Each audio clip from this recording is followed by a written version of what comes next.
Hi, it's Katrina. From the murder of a pharaoh to a very controversial biblical tomb, here are 10 of the most mysterious archaeological discoveries.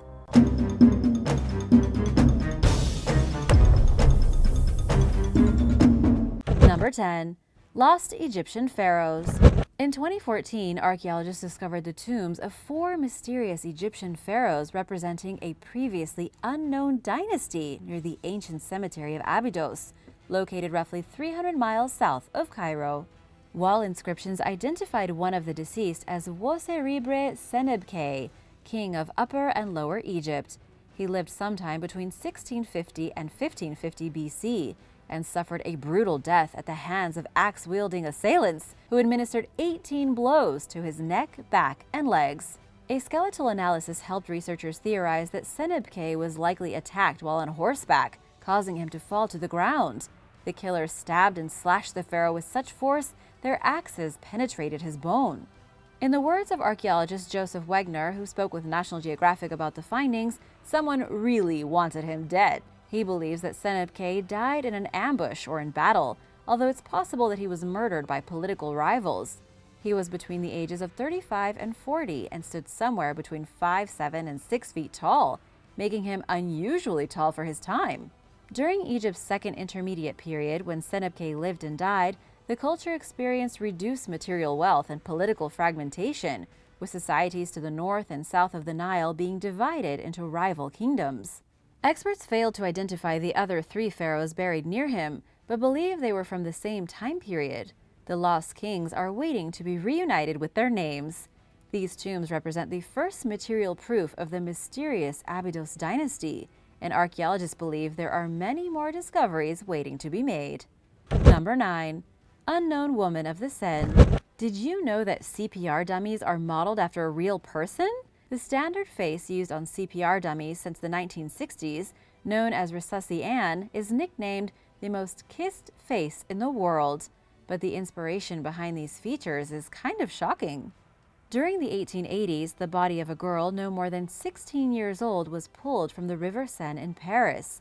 It's believed that she committed suicide, but even though it was widely publicized at the time, nobody ever came forward to identify her, leaving the circumstances surrounding her life and death largely a mystery. The woman's face was unusually peaceful and calm, and she showed no signs of trauma despite her possibly tragic demise. Her features were so captivating, the pathologist who examined her made a plaster cast of her face. As creepy as it may sound, the woman's likeness went on to inspire artists and became a popular household decoration.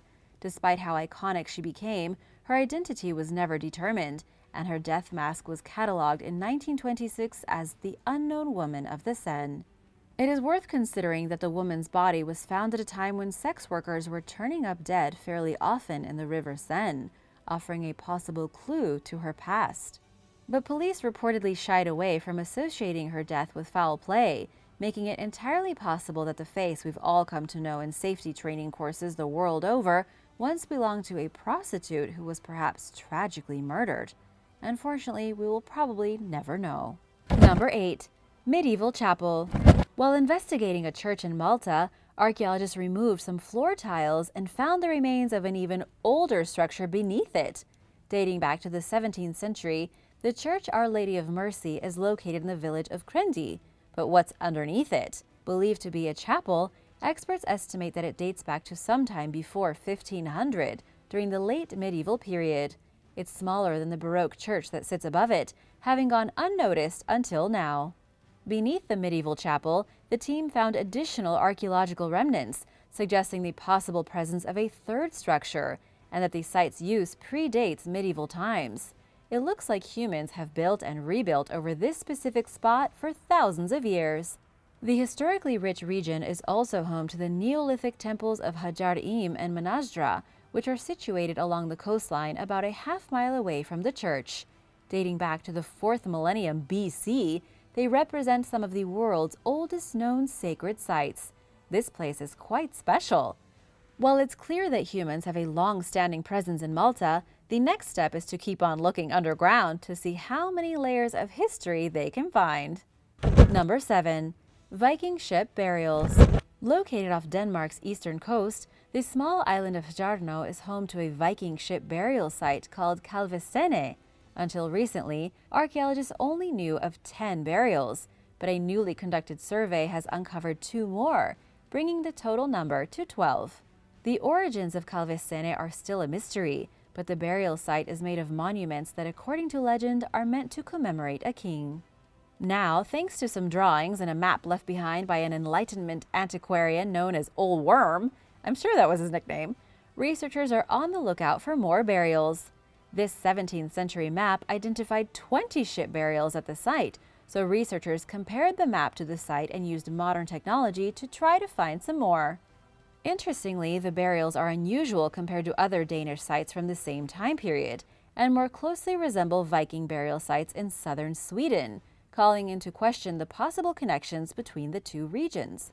Lead study author Dr. Aaron Sebo said that 2 new mounds have been identified, and that one fits the profile for a typical Viking ship burial, while the other is ambiguous. She conceded that further study and excavation are necessary to know for sure that the mounds are ship burials, but pointed out that the site was well known throughout medieval Scandinavia, likely due to its placement along the route of a major trading center. So the chances are good, and it makes perfect sense. Not sure why people in history are often thought of as living in a vacuum. Of course they knew each other if they were in the same region. Researchers interpret the burials as representing a religious symbol relating to Norse mythology and the god Njord. Number 6. DNA rewrites history. When it comes to untangling the messy web of human migration throughout history, experts have little to go on other than the existing fossil record, which is pretty spotty. There are many gaps and theories.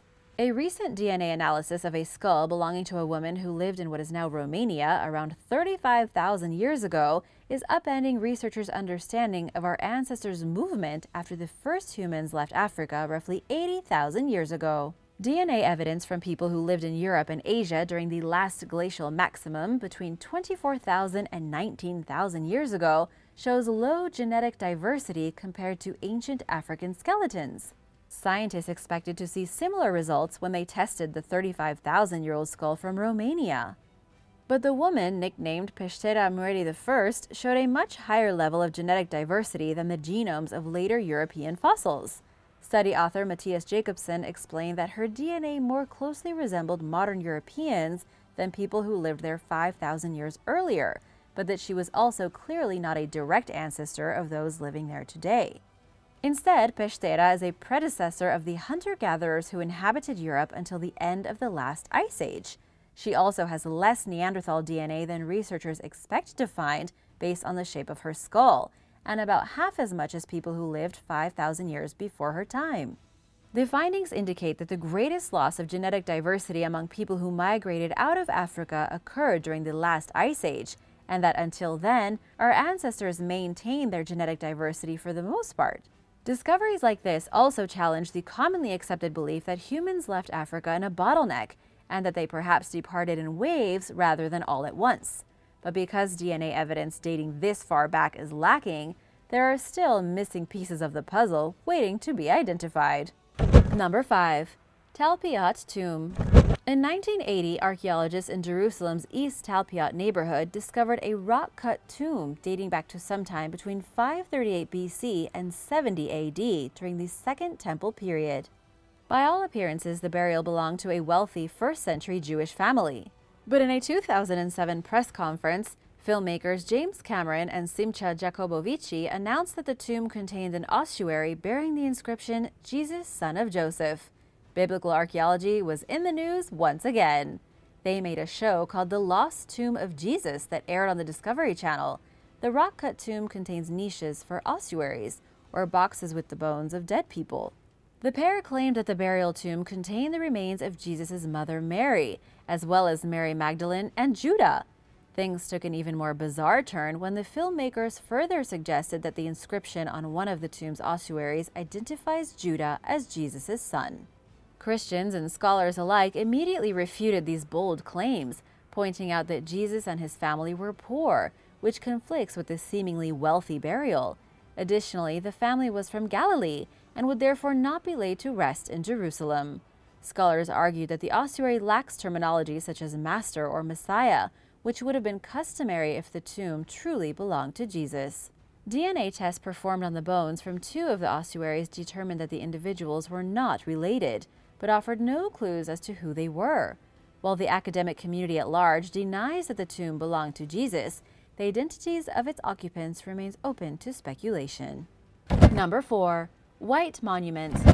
Located in the Syrian town of Talpiyat, a burial mound that can be seen for miles around, known as White Monument, may be the world's oldest known war monument. Previously thought to be an ancient mass grave of enemy fighters, researchers now believe that the mound contains the burials of local soldiers who died in battle during the 3rd millennium BC. Unlike similar sites throughout Syria, which contain haphazardly tossed bodies, the Talpiyat site burials appear carefully assembled, suggesting that the site was built as a tribute to the dead. Speaking with The Guardian, lead study author Professor Ann Porter explained that while researchers don't know whether the dead had won or lost in battle, it's evident that their bodies were deliberately relocated to the site from elsewhere, suggesting that ancient people found ways to recognize fallen warriors, much as we still do today. In addition to being dedicated to the state military, the mound may contain the remains of enemy soldiers. While unproven, these findings may call for a re-examination of the meanings of other burial mounds throughout Syria. Number 3. The Kennewick Man. Considered one of North America's most controversial archaeological discoveries of all time, a skeleton known as the Kennewick Man was found by 2 students in 1996 in Washington state. It would be natural to assume that the remains, which date back 8,500 years, are of a Native American.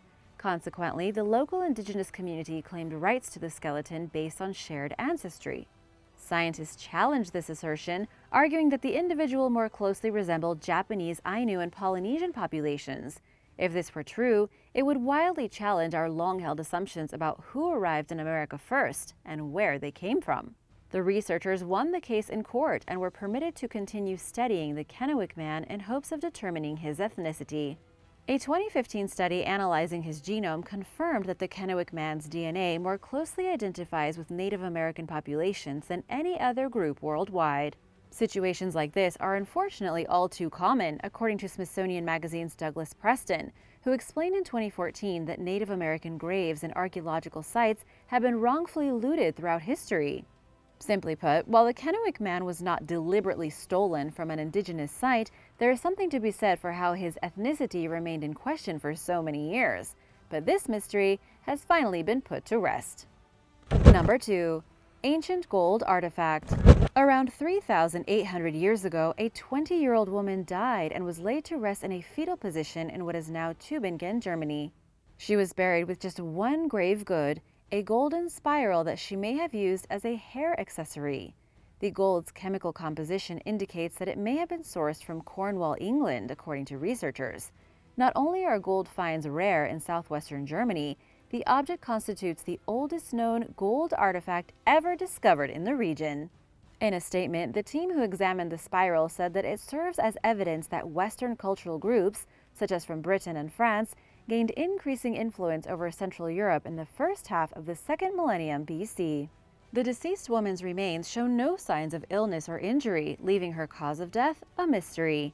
She was likely of high-ranking status, as evidenced by her possession of a gold object, and radiocarbon dating revealed that she passed away sometime between 1850 and 1700 BC. There are no written records detailing her identity because writing had not yet spread to southwestern Germany, and there is a good chance that researchers will never know exactly who she was. Number 1. Ancient Dagger. Archaeologists recently discovered a lost village of 4 ancient buildings dating back between the 14th and 17th centuries in Bothell, Scotland. Excavations at the site turned up fragments of cooking vessels, a tobacco pipe, nails, a spindle whorl that was used for weaving, a whetstone that was used for sharpening tools, 2 17th century coins, evidence of metalworking, and what they believe is an iron dagger. The dagger and some of the other objects may have been deposited as part of a protective ritual to guard the house or its inhabitants against harm. This practice, including the reuse of prehistoric objects in medieval settings, is well documented throughout history. It appears as though the dagger was sheathed when it was buried, said the researcher to the Scotsman, adding that the weapon was likely still intact and usable at the time. The centuries-old homes are located near the Netherton Cross, a 10th century monument, and Bothwell Bridge, where a battle ending the Covenanter Rebellion in Scotland occurred in 1679. The nearby community may have been damaged by this skirmish, according to the report. During the 18th century, the Duke of Hamilton repurposed the territory as parkland, and a highway eventually covered what was left of the village. Thanks for watching! Remember to subscribe before you go, and I'll see you soon!